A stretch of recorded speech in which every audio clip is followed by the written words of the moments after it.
Assalamualaikum warahmatullahi wabarakatuh guys. Alhamdulillah hari ini aku dalam perjalanan. Setelah menjemput Rado, kita mau antarkan langsung Rado ke keluarganya guys. Dan beliau pun ingin merawat Rado katanya.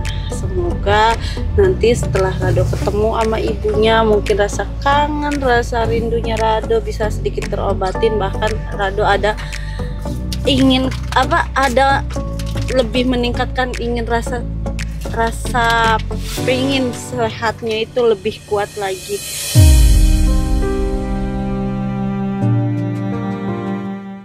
Rado dia dipanggil masih connect sama dia, juga masih inget namanya, tapi agak sulit banget untuk diajak ngobrolnya, karena tadi juga aku sempat bicara sama susternya ya, terkadang dia mau bicara, terkadang enggak. Karena kenapa? Rado ini tingkat halusinasinya masih ini banget.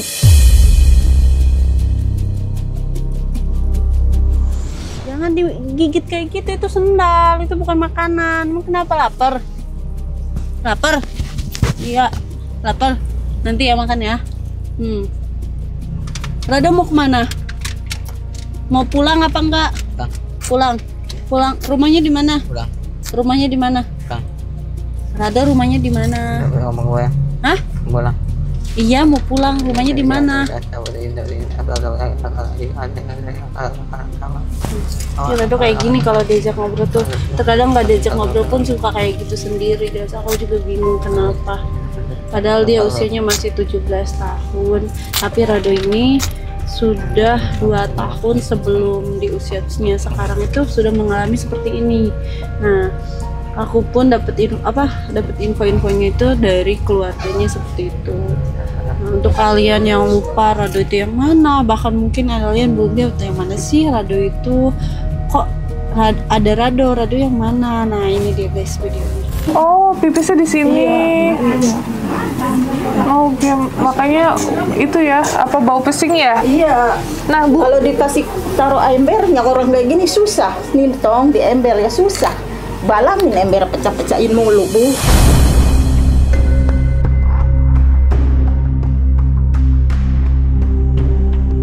Tuh, itu dia guys videonya Rado dijemput oleh teteh. Waktu itu Rado sempat dirantai dikarenakan Rado ini sering kabur-kaburan, bahkan kalau nggak dicariin tidak pulang guys. Itu makanya keluarganya mau tidak mau merantai Rado waktu itu katanya bilangnya pengen punya motor ya? Hah? Rado pengen motor apa memang? Hah? Suprafit? Motor apa?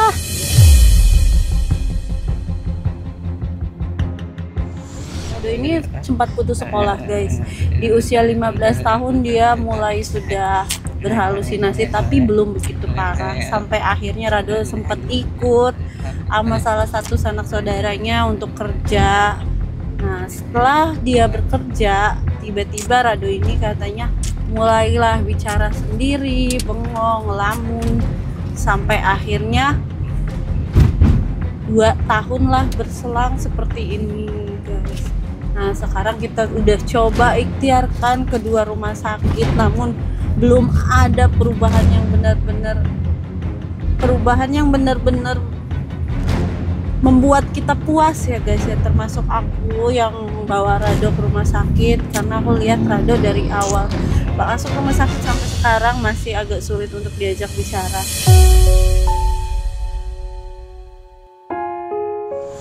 Nah guys, kita kan udah coba ikhtiar ya kedua rumah sakit, walaupun mungkin hasilnya belum begitu memuaskan bagi kita, apalagi bagi aku yang melihat kondisinya Rado di saat ikhtiar yang kedua kali masih seperti ini sampai sekarang. Namun berat hati kita, kenapa harus pulangkan? Takutnya nih kalian menanya, kok masih kayak gitu udah dipulangkan, kok masih belum ada perubahan dipulangkan. Jangan sujon dulu sama kita memulangkan Rado ini bukan semata-mata kita tidak ingin ikhtiarkan Rado lagi, namun requestan dari keluarga ingin Rado cepat-cepat untuk pulang dikarenakan ibunya itu guys akan segera pulang dari luar negeri dan beliau rindu dengan Rado dan beliau pengen secepatnya bisa ketemu dengan Rado. Jadi di saat ibunya pulang sampai itu inginnya Rado sudah ada di rumah guys. Nah alhamdulillah qadarullah dari rumah sakit kita mendapatkan info bahwa Rado sudah diperbolehkan pulang, makanya kita lanjutkan untuk langsung pulangkan Rado sesuai dengan permintaan dari keluarga Rado ya guys. Nah, untuk hasil diagnosanya ternyata benar kata perawatnya halusinasi parah banget guys. Jadi Rado ini bukan skizo ataupun ODGJ ya guys ya, F20 bukan.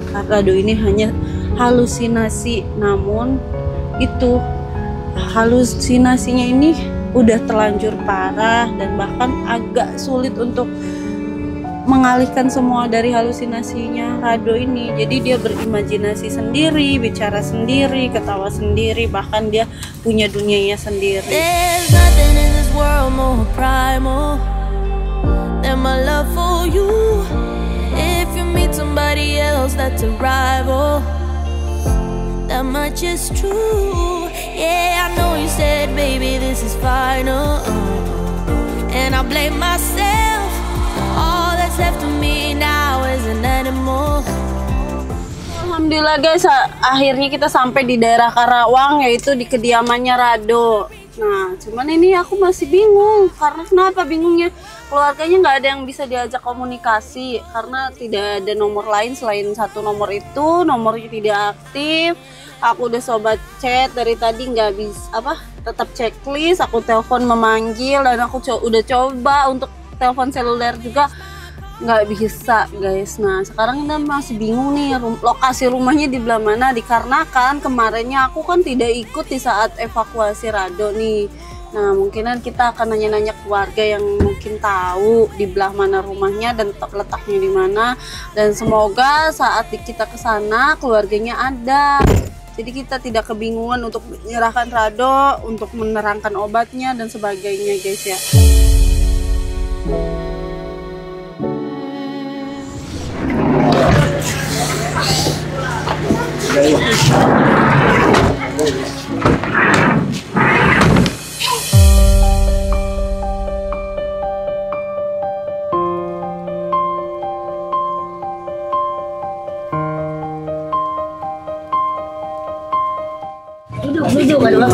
Assalamualaikum.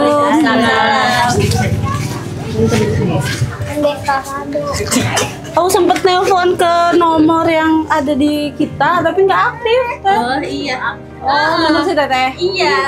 Ini perkenalkan, nama aku Rofiko, salah satu timnya Teh Pratiwi Novianti, dan mohon izin, mohon maaf juga kita kesini nganterinnya tanpa Teh Novi, dikarenakan Teh Novinya juga kan ada urusan yang lagi urgent dan nggak bisa meninggalin.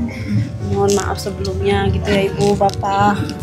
Nah ini aku kesini mau nganterin Rado, kan sesuai dengan permintaan, katanya kan ibunya mau cepet pulang ya dari luar negeri. Nah ini Rado kalau untuk kondisinya memang kondisinya halusinasi Pak, ini ya Bu ya, halusinasi. Nah dari halusinasinya ini perkembangannya belum begitu bagus. Kita udah 2 kali ikhtiar ke rumah sakit yang berbeda ya Bu ya. Awalnya rumah sakit di Jakarta Timur, setelah dari Jakarta Timur kita coba ke Jakarta Barat, dan semua hari ini baru banget di ACC pulang oleh dokter. Langsunglah kita antarkan. Untuk kondisi Rado untuk diajak ngobrol masih udah sedikit bisa nyambung ya, bisa ngobrol gitu. Cuman untuk halusinasinya ini masih sulit untuk di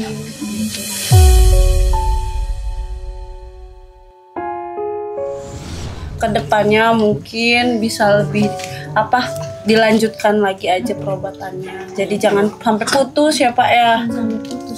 Untuk obat-obatannya juga terus support, terus ajak bicara. Di sini juga ada obat, salah satu obatnya untuk dia lebih sering ngerasa bahagia gitu, karena dia tuh sering terpuruk katanya kan, kata perawatnya dia suka ngelamun, dan dia juga nggak pernah mau baur sama teman-teman yang lain di rumah sakit tuh, sendiri aja di pojokan gitu.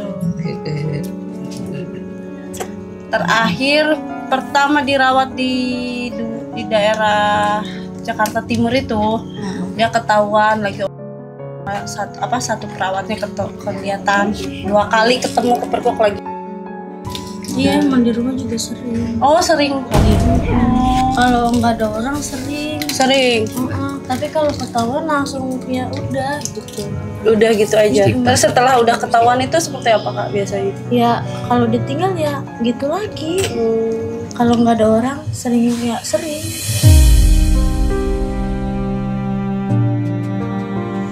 Soalnya kita sulit ya untuk ditanya kenapa anaknya pengen apa gitu juga.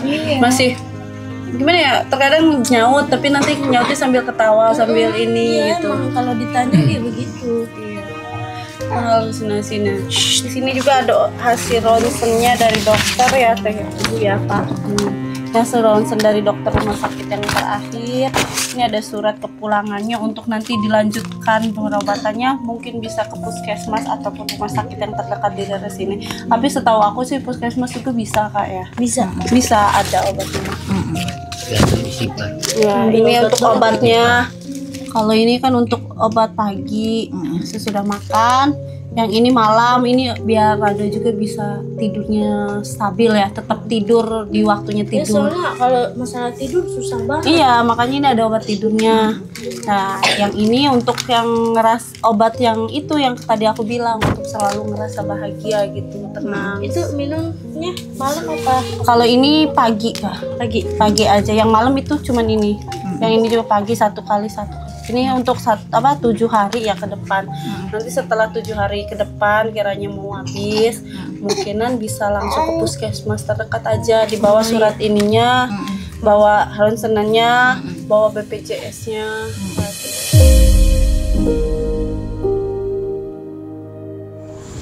Terakhir sih tadi pas dari rumah sakit ini bilang si perawatnya memang halusinasinya aja yang susah untuk diiniin. Jadi dia udah punya imajinasi, pemikiran sendiri, kehidupan sendiri, kayak ya udah gitu, orang lain itu nggak pernah dianggap sama dia, jadi ngerasanya dia ya udah ini dunia saya, ini dia untuk ngobrolnya gitu. tapi kemungkinan bisa pulih nggak Kak? Kemungkinan bisa pulih nggak? Kalau kemungkinan untuk pulih itu aku nggak bisa ngejamin 100% ya Kak ya, dikarenakan ya semuanya itu proses dan bertahap. Sebenarnya kalau memang kitanya mau lebih telaten dari bapak, dari ibu, sama Rado ya juga telaten untuk minum obat, ya tidak ada yang tidak mungkin ya Kak ya. Ya insya Allah bisa gitu. Cuman tadi Berarti itu obat harus rutin. iya, bukan rutin lagi. Memang obat itu nggak bisa putus kalau bisa ini Kak. Sebelum dari dokternya sendiri yang bilang udah selesai gitu. Jadi semuanya tergantung dari pihak dokter gitu. Kebanyakan kan sejauh ini kebanyakan pasien kita pun gitu ya, ada yang sehat pun gitu, bisa sehat pun tetap obat dikonsumsi gitu. Dan ada pun yang stabil walaupun cuma 80%, tidak sampai 100%, obat tetap diminum. Dan bahkan ada yang benar-benar udah seumur hidup bergantung dengan obat gitu. Jadi semuanya ada keputusannya itu dari dokter, dari pihak dokter. Dan kemarin contohnya salah satu klien kita ya, Ibu Lita. Nah, Ibu Lita sampai kooperatif dan bagus, akhirnya dokter menurunkan dosis, sampai akhirnya dokter pun memberikan obat yang hanya tadinya 4 sampai akhirnya cuma 2. Itu dikarenakan dari dirinya sendiri yang pengen benar-benar sehat kan. Sekarang kan kita udah ikhtiar, kakaknya tinggal melanjutkan, bapak tinggal melanjutkan, tinggal sabarnya, telatennya untuk untuk memberikan obat kepada Rado kan, untuk memberikan support kepada Rado. Kalau memang Radonya ingin sehat, ingin sembuh, dia ada kemauan, insya Allah bisa sehat lagi. Walaupun mungkin kita kan tidak tahu ya, nggak tahu itu total sehat 100% ataupun hanya 80%, tapi kan setidaknya kita udah mencoba dan ikhtiar ya Kak ya Bu ya Pak.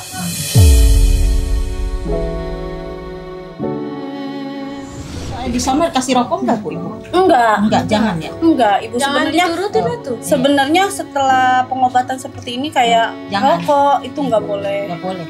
teh, kopi, jadi minuman manis-manis juga nggak boleh. Nggak boleh tuh rumuhkan minuman. Jadi tawar, kalaupun nggak boleh. memang dia mau kayak minta rokok maksa kayak gini, lebih baik kita yang tegas Pak. Jangan dikasih dikasih Jangan rokok lagi turutin ya, tuh. Kak. Iya, lebih baik bapaknya gitu, kakaknya, ibunya yang tegas ke Rado. Iya, yang tegas, maksudnya bukan berarti kita harus marah, tapi ditegaskan bahwa memang untuk kesehatan Rado nggak ada Bu, kita nggak di sana nggak ada kasih rokok.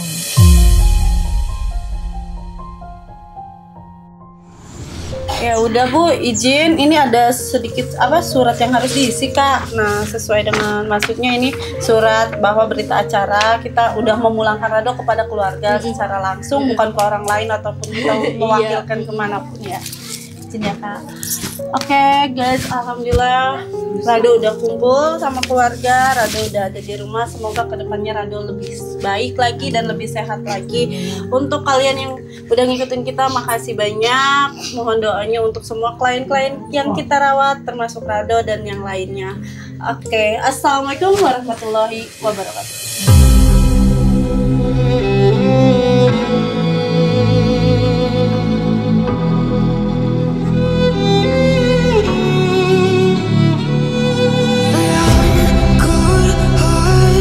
But